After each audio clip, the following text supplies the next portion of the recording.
Welcome everyone! In this video, we are in the Ultra League, showcasing some more fun battles featuring Regirock. Regirock has some very interesting play in this very Talonflame and Walrein heavy meta in the Open Ultra League. So I decided to give Regirock a try on this sort of a hybrid between an ABB and a balanced team. Regirock is going to be on the lead on this team because it addresses two of the most common leads that you will see in the Ultra League, that being Walrein and Talonflame.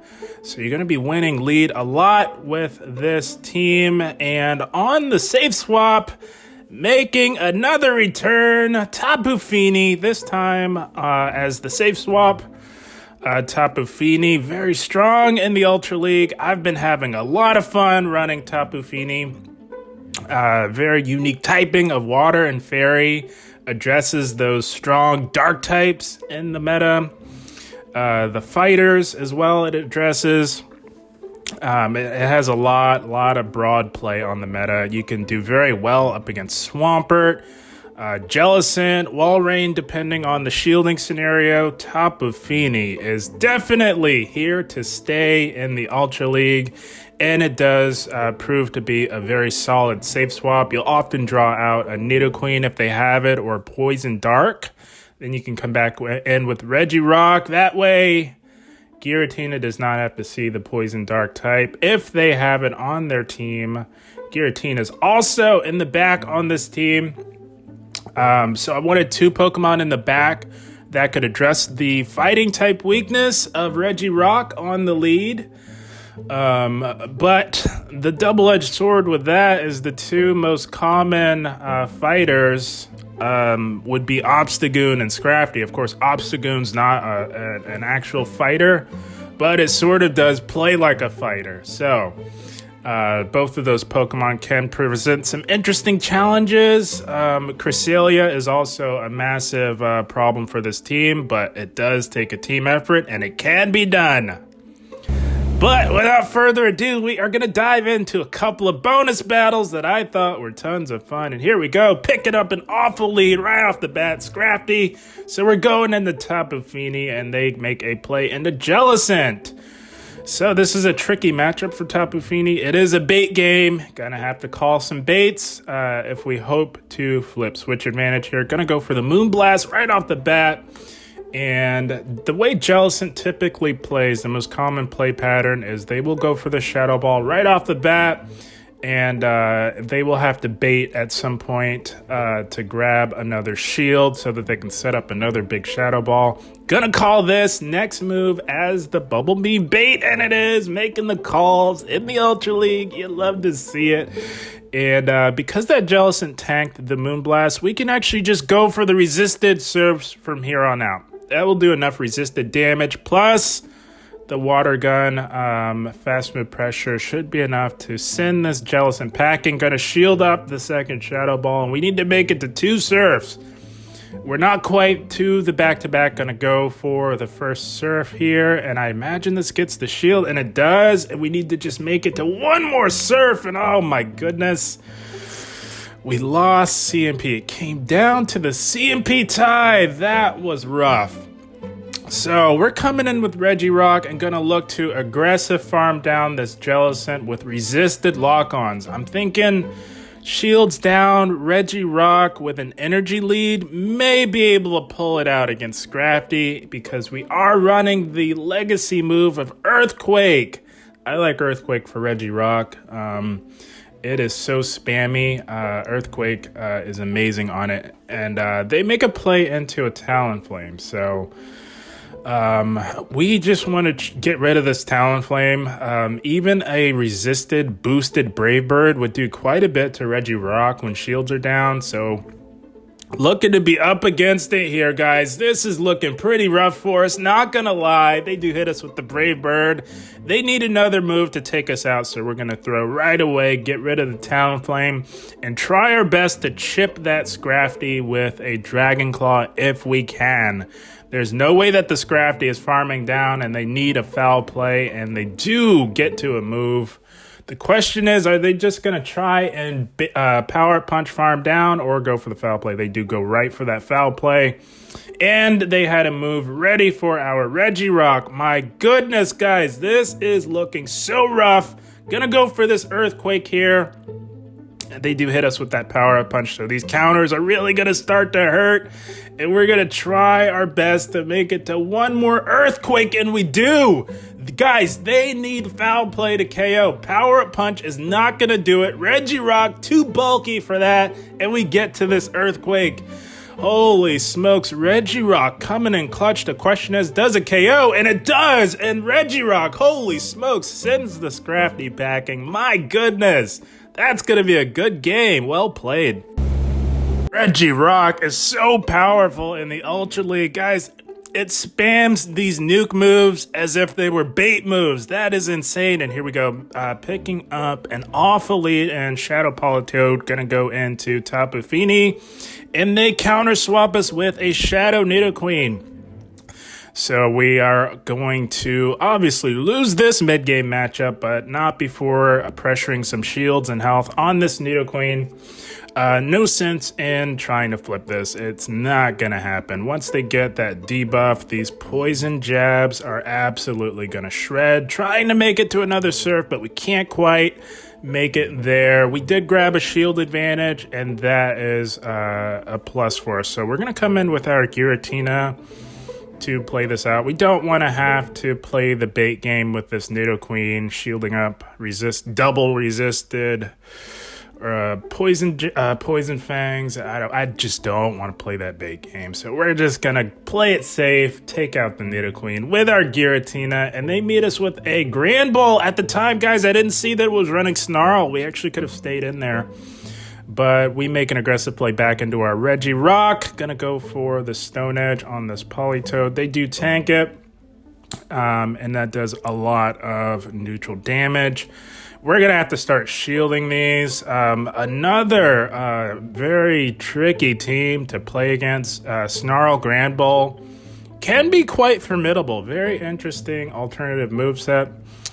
With Snarl, you can get to those close combats and crunches very fast, and we are forced to go down on shields to preserve our health on our Regirock and get a little bit of lag there, but they let the Stone Edge go through. They're putting their hope and faith in the Grand Ball to close this game out. We have to take this thing out. We tried to catch a close combat, but they kept farming, anticipating the catch, and we just throw this Dragon Claw to sort of collect our thoughts here.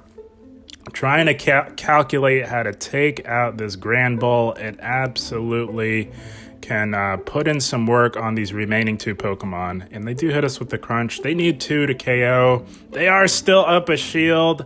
Now, it is all on Regirock, guys. We got to get to 2 Stone Edges. We get to the first one. We're not quite to the second one. We, of course, cannot store 2 Stone Edges. We have to get to the Stone Edge before they get to the close combat. And Regirock coming in clutch yet again. They were just at that close combat, and Regirock takes out the Grand Ball, guys. We did not win CMP tie. That 4th Snarl just did not register yet. It's a 3-turn move. Of course, Lock On is a 1-turn move, allowing us to get to that Stone Edge. Holy smokes, that's going to be a good game. Well played to our opponent. Had to start things off with some exciting bonus battles as we move into the featured set of the video. Regirock was so much fun in the Ultra League, and here we go. Picking up a not-so-good lead in XL Hisuian Voltorb, or Electrode, excuse me. This is a very interesting XL option, but we're going to play it out nonetheless. It does have access to Energy Ball and Wild Charge, giving it some interesting play in the Open Ultra League. We do tank the Energy Ball.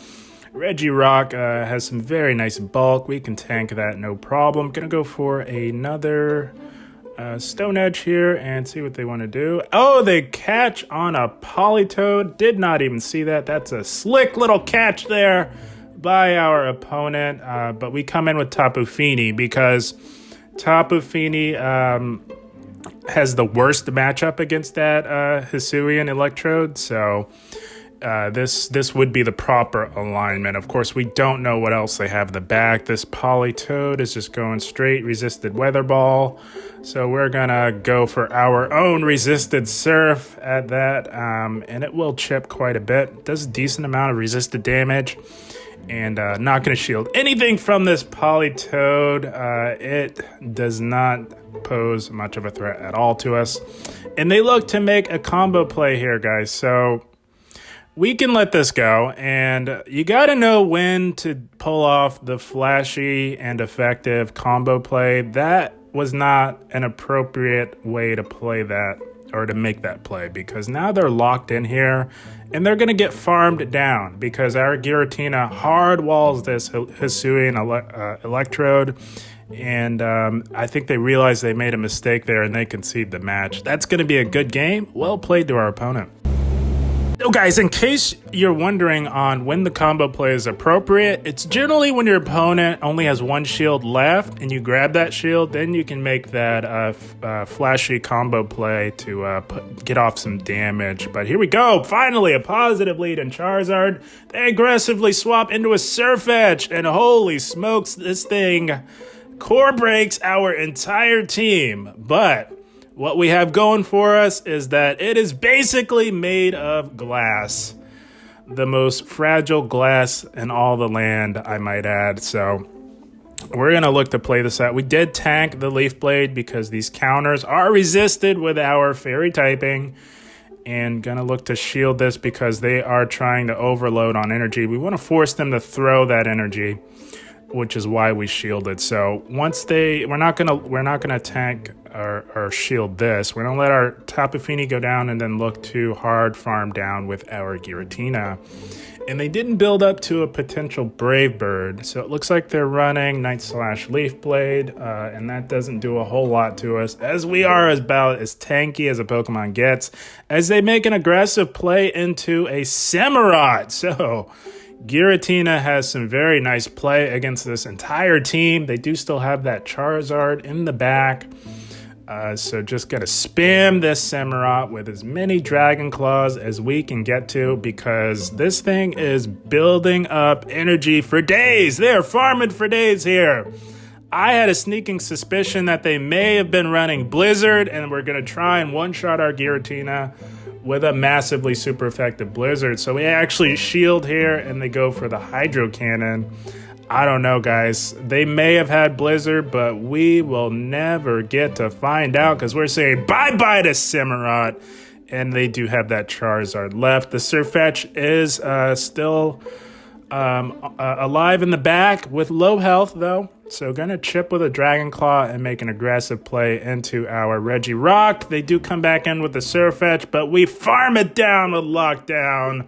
And we are about to send this Charizard packing with a double super effective Stone Edge. Bye-bye, Charizard.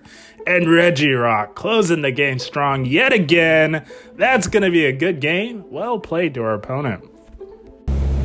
Regirock was insane in these battles, guys. And I do prefer Legacy Earthquake. I like it. It makes it a lot more spammy.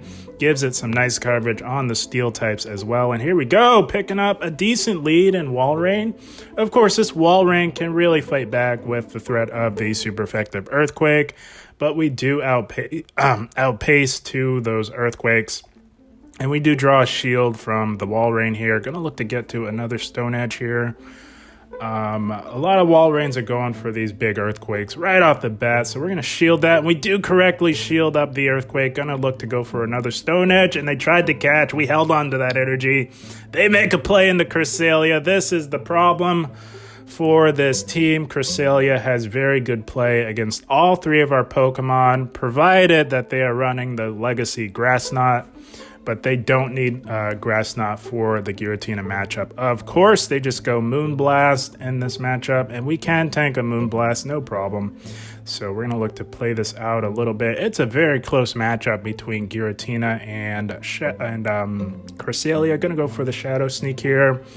Our super effective Shadow Claws are really starting to add up, and this Cresselia is just about in Dragon Claw range. Not quite, but a couple more Shadow Claws could do the trick. But we are forced to shield. They forced the shield here, and they're going to look to combo play with their Walrein. This is not a Shadow Walrein, so the Icicle Spear does not KO. Going to hold on to our energy and go back into our Registeel. We are fully loaded on energy. Going to go for the first Stone Edge. And oh, that does a lot of super effective damage.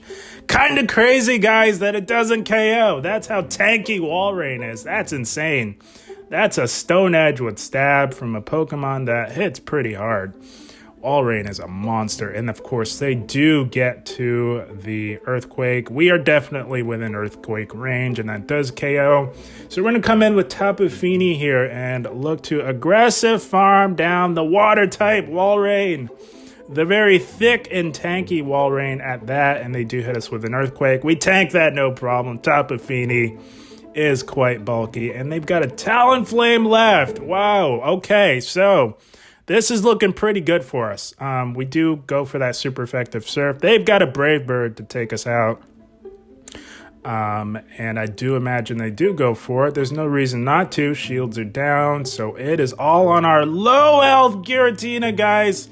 We're super low. At this point, we're expecting them to try and get in a sneaky Powder Snow. We got to throw right away. They don't sneak, and that is good for us.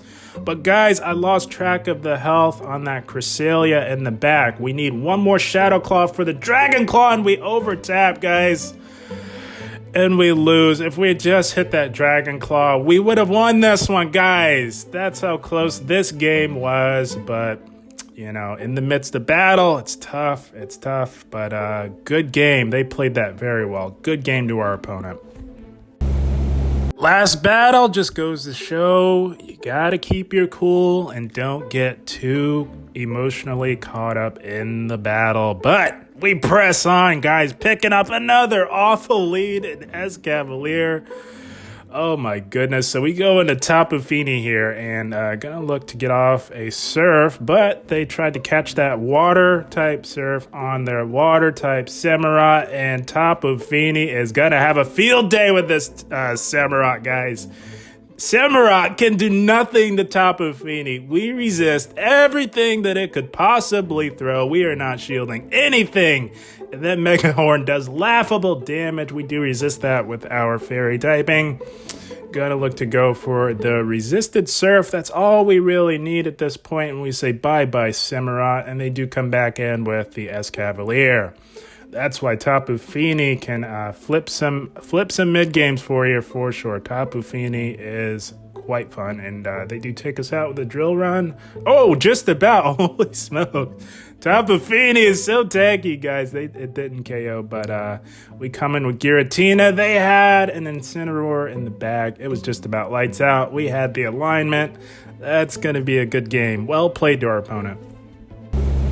Regirock was so much fun in the Ultra League. It is so spammy. It was insane how much fun I had with Regirock. And here we go, picking up a Roserade on the lead. So, and it is running the Community Day fast move of Bullet Seed. We know that it does also have access to the Community Day charge move of Weather Ball. The question is, what is the coverage move? Are they running Leaf Storm? Dazzling Gleam? It could be anything. It could be Sludge Bomb as well. We're going to shield out of caution, expecting a Leaf Storm, and it is the Leaf Storm as they make an aggressive play into a... I didn't see what that was. I saw Psychic. I was thinking Cresselia at the time, but no, it was a nice shiny Mew. Okay, so they tanked the... Stone Edge on their Mew. We're going to tank the potential Surf. We can tank that. Regirock has some very nice bulk as we make a play into Giratina. Here we go. Okay, so we know that they are running Surf. The question is, are they running Dark Pulse? Which, if you do run Mew in the Open Ultra League, I would recommend Dark Pulse. We are about to find out. They did build up to a potential Wild Charge, so they are running the conventional moveset. That is resisted, of course, as we Shadow Claw down the Mew. And they've got an Obstagoon in the back. Holy smokes. Okay, so we're locked into this for a while, and we're not going to aggressive swap. We want to get our Taapu Fini aligned onto this Obstagoon, of course. So we're just going to play this out, of course. They are triple resisting our fast move pressure, but the Dragon Claws do add up.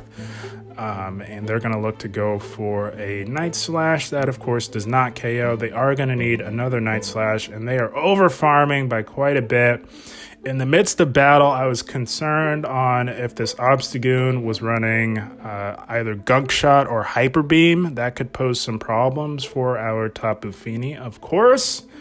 But most Obstagoons are running Cross Chop, so we're about to find out. We're coming in with Taapu Fini. It is Taapu Fini time, and they make an aggressive play back into that Roserade. We had some energy on our Regirock, gonna pressure the health or shields on this Roserade. They do shield, and we're gonna look to get to another Stone Edge. Roserade is not known for its bulk. It is quite classy. And we do let the resisted Weather Ball go through. Calling that correctly. Going to go for another Stone Edge and try and get rid of this Roserade. We know that, man, this was tricky. At the time, I thought for sure they were trying to pressure that last shield and they were going to go for the Gunk Shot. A lot of Obstagoons like to get off that satisfying Gunk Shot on the Fairy types. But they do grab that last shield. Of course, Leaf Storm, I think, would have one-shot for sure, as bulky as Taapu Fini is. And here it is, the moment of truth. It's a Night Slash! That means they're running Cross Chop, which means it's lights out for them as we water gun down the Obstagoon. That's going to be a good game. Well played to our opponent. And that is the team, guys. My goodness, Regirock was a lot of fun, guys. Lots of fun. Had a blast with Regirock on this team in the Ultra League. And you can run a lot of different things on Regirock. It's sort of a mixed bag of what you can run in terms of coverage moves. Of course, you always want to have Stone Edge, of course, as your primary charge move. But it could run Zap Cannon, the newly buffed Zap Cannon. Of course, it did have the event where it received Legacy Earthquake not too long ago. Or you could run Focus Blast. So you've got a lot of potential with Regirock. Very interesting Pokemon for the Open Ultra League. I, of course, am choosing to run the Legacy Earthquake. I think it's the least energy cost of all the potential moves. And I think it gives it some nice broad coverage on the meta. Think about Stunfisk and why it's so effective. And that's because of its broad coverage with Rock Slide and Earthquake. Regirock, not all that different. Of course, you don't get that defensive typing of Steel.